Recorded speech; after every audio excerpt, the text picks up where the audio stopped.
হল আমরা ছাড়ছি না, হল কারো বাপের না। প্রহসনের বিরুদ্ধে, দুর্বৃত্তদের বিরুদ্ধে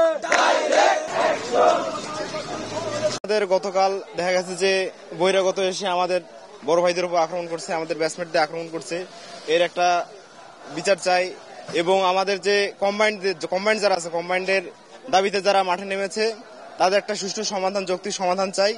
এছাড়াও আমরা যারা নতুন ভর্তি হয়েছি 24-25 শিক্ষাবর্ষে যারা প্রথম বর্ষে নতুন ভর্তি হয়েছি লেভেল 1 সেমিস্টার 1-এ, তারা কয়েকদিন আসার মাত্র কয়েকদিন হলাম, এই মুহূর্তে আমরা কিভাবে বাসা যাবো, বাসা যে কি করবো। এখানের কিছু টোকাই পোলাপানদের বিশ্ববিদ্যালয় প্রশাসন নিজ মদদে আসলে ক্যাম্পাসে প্রবেশ করিয়েছে। তারাই আসলে আমাদের পোলাপানদের উপর হামলা করেছে অতর্কিতভাবে।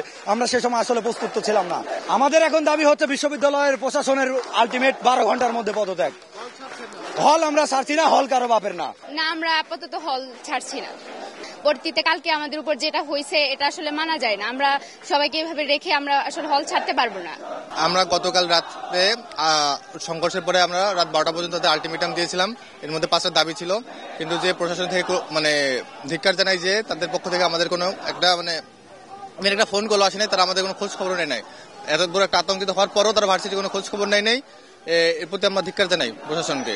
পদত্যাগ চাচ্ছি হচ্ছে আমরা বাকি প্রশাসনকে পদত্যাগ চাচ্ছি, কারণ যে তারা একদম সামান্য সামনে থাকা অবস্থায় গতকালকে যখন সংঘর্ষ হচ্ছিল তখন ময়মনসিংহে জেলা প্রশাসনের এডিসি ছিল, ডিসি ছিল, এসপি ছিল, তাদের উপস্থিতিতে সামনে থেকেই বাইরে থেকে বিধ্বস্তরা এসে সাধারণ শিক্ষার্থীদের উপর অ্যাটাক করে।